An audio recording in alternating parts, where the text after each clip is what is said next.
ಹೊಂಬೆಳಕು ಸರಣಿ ಮಾಲಿಕೆಯಲ್ಲಿ SSLC ಪರೀಕ್ಷಾ ಸಿದ್ಧತೆ 2025 ಕುರಿತಾದ ಕೆಲ ಮಾಹಿತಿಗಳು. ಆತ್ಮೀಯ ವಿದ್ಯಾರ್ಥಿಗಳೇ ಹಾಗೂ ಪೋಷಕರೇ, ಸರ್ಕಾರ ಹಾಗೂ ಶಿಕ್ಷಣ ಇಲಾಖೆಗಳು ವಿದ್ಯಾರ್ಥಿಗಳ ಶೈಕ್ಷಣಿಕ ಪ್ರಗತಿಯ ದೃಷ್ಟಿಯಿಂದ ಹಲವು ಕಾರ್ಯಕ್ರಮಗಳನ್ನು ಹಮ್ಮಿಕೊಂಡಿವೆ.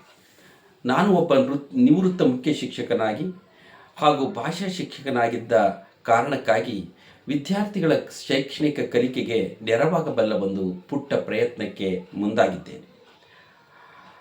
ಪರೀಕ್ಷಾ ದೃಷ್ಟಿಯಿಂದ ಪ್ರಥಮ ಭಾಷೆ ಕನ್ನಡ ವಿಷಯದ ವಿದ್ಯಾರ್ಥಿಗಳಿಗೆ ನೆರವಾಗುವಂತೆ ಕನ್ನಡ ಪ್ರಶ್ನೆ ಪತ್ರಿಕೆ ಕುರಿತು ವಿಶ್ಲೇಷಣೆ ಮಾಡುವೆನು. ಇಂದು ಮೊದಲ ಕಂತಿನಲ್ಲಿ ಪರೀಕ್ಷಾ ಸಿದ್ಧತೆ ಕುರಿತು ಚರ್ಚಿಸೋಣ. ವಿದ್ಯಾರ್ಥಿಗಳೇ ಹಾಗೂ ಪೋಷಕರೇ, SSLC ಪರೀಕ್ಷೆಯ ವೈಶಿಷ್ಟ್ಯತೆ ಏನೆಂದರೆ, ರಾಷ್ಟ್ರೀಯ ಪಠ್ಯಕ್ರಮ ಚೌಕಟ್ಟು NCEFನ ಉದ್ದೇಶವೇ ವಿದ್ಯಾರ್ಥಿಗಳಿಗೆ ಗುಣಾತ್ಮಕ ಶಿಕ್ಷಣವನ್ನು ನೀಡುವುದು, ಸದೃಢರು, ಸಬಲರು, ಯೋಗ್ಯರು ಆದ ಪ್ರಜೆಗಳನ್ನು ನಿರ್ಮಿಸುವುದಾಗಿದೆ. ವಿದ್ಯಾರ್ಥಿಗಳಲ್ಲಿ ರಚನಾ ಕೌಶಲ್ಯ ಹಾಗೂ ಅಭಿವ್ಯಕ್ತಿ ಸಾಮರ್ಥ್ಯವನ್ನು ಹೆಚ್ಚಿಸುವುದರ ಮೂಲಕ ಅವರ ಬೌದ್ಧಿಕ ಹಾಗೂ ಶೈಕ್ಷಣಿಕ ಪ್ರಗತಿಗೆ ನೆರವಾಗುವುದು.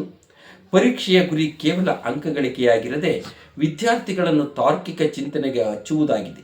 ಭಾಷಾ ಬಳಕೆಯ ಕೌಶಲ್ಯವನ್ನು ಬೆಳೆಸುವುದರಿಂದ ಪರೀಕ್ಷೆಯ ಸಿದ್ಧತೆಗೆ ಒಂದು ವೈಶಿಷ್ಟ್ಯತೆ ಬರಲಿದೆ.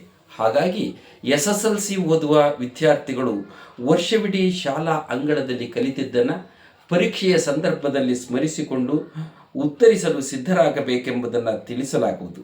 ಹಾಗಾದರೆ ನಾವೀಗ ಪರೀಕ್ಷಾ ಸಿದ್ಧತೆ ಹೇಗಿರಬೇಕು ಎಂಬುದರ ಬಗ್ಗೆ ತಿಳಿದುಕೊಳ್ಳೋಣ.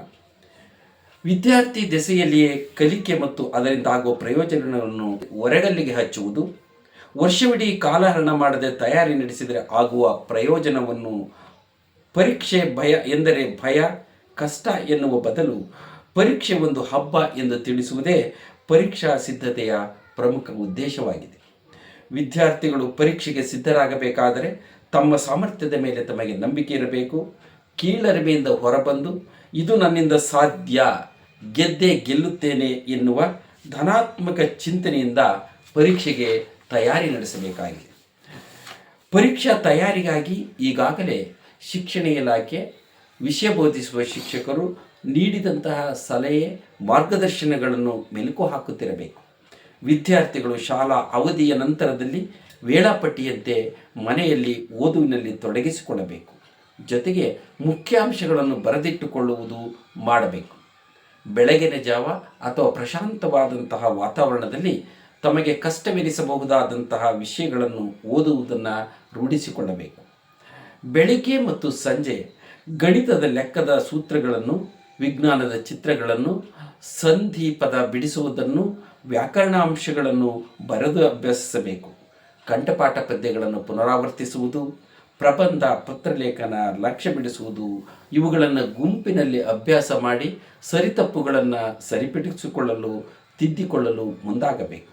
ವಾಟ್ಸಪ್ ಗ್ರೂಪ್, ಆನ್ಲೈನ್ ತರಗತಿ, ಫೋನ್ ಕಾಲ್ಗಳ ಮೂಲಕ ವಿಷಯ ಶಿಕ್ಷಕರು ಹಾಗೂ ಉತ್ತಮ ಸ್ನೇಹಿತರ ಸಂಪರ್ಕ ಸಾಧಿಸಿ ಪ್ರಶ್ನೆಗಳಿಗೆ ಸರಿ ಉತ್ತರ ಬರೆಯುವ ಕ್ರಮಗಳನ್ನು ಸರಿಯಾದ ರೀತಿಯಲ್ಲಿ ಅಭ್ಯಾಸ ಮಾಡಬೇಕು. ಪರೀಕ್ಷೆ ಯಾಗೋ ಬರೆದರಾಯಿತು, ಪರೀಕ್ಷೆ ಯಾಗೋ ನಡೆಯುತ್ತದೆ ಎನ್ನುವ ಊಹಾಪೋಹಗಳಾಗಲಿ ಉದಾಸೀನದ ಭಾವನೆಯಾಗಲಿ ಸಲ್ಲದು. ಸತತ ಪ್ರಯತ್ನಶೀಲರಾಗಿ ಏಕತೆಯಿಂದ, ಆತ್ಮವಿಶ್ವಾಸದಿಂದ ಸಿದ್ಧತೆ ಮಾಡಿಕೊಳ್ಳಲು ಮುಂದಾಗಿ. ಪೋಷಕರು ಮನೆಯಲ್ಲಿ 10ನೇ ತರಗತಿಯ ವಿದ್ಯಾರ್ಥಿಗಳಿಗೆ ಅವರ ಆರೋಗ್ಯ ಮತ್ತು ಪರೀಕ್ಷೆಯ ಸಿದ್ಧತೆಗೆ ನೆರವು ನೀಡಬೇಕು. ಮನೆಗಳಲ್ಲಿ ಊಟೋಪಚಾರಗಳ ಬಗ್ಗೆ ಕಾಳಜಿ ವಹಿಸಬೇಕು. ಪ್ರೀತಿಯಿಂದ ಓದಲು ಅವರಿಗೆ ನೆರವು ನೀಡುವುದು, ಸಾಧ್ಯವಾದರೆ ಪರೀಕ್ಷೆಯ ತನಕ ಟಿವಿಗಳಿಗೆ ವಿರಾಮ ನೀಡುವುದು ಒಳಿತು. ಮಕ್ಕಳನ್ನು ಕಷ್ಟಪಟ್ಟು ಓದಿನಲ್ಲಿ ತೊಡಗಿಸುವುದಕ್ಕಿಂತ ಇಷ್ಟಪಟ್ಟು ಓದಿನಲ್ಲಿ ತೊಡಗುವಂತೆ ಮಾಡುವುದು ನಮ್ಮೆಲ್ಲರ ಕರ್ತವ್ಯವಾದಾಗ ಯಶಸ್ಸು ಖಂಡಿತ ಲಭಿಸುತ್ತದೆ ಎಂಬುದರತ್ತ ಚಿಂತಿಸೋಣ. ಒಳಿತಾಗಲಿ. ಧನ್ಯವಾದಗಳು. ಮತ್ತೆ ಮುಂದಿನ ಕಂತಿನಲ್ಲಿ ಮುಂದಿನ ಶುಕ್ರವಾರ ಸಂಜೆ 7 ಗಂಟೆಗೆ ಭೇಟಿಯಾಗೋಣ. ಅಲ್ಲಿಯವರೆಗೂ ಧನ್ಯವಾದಗಳು.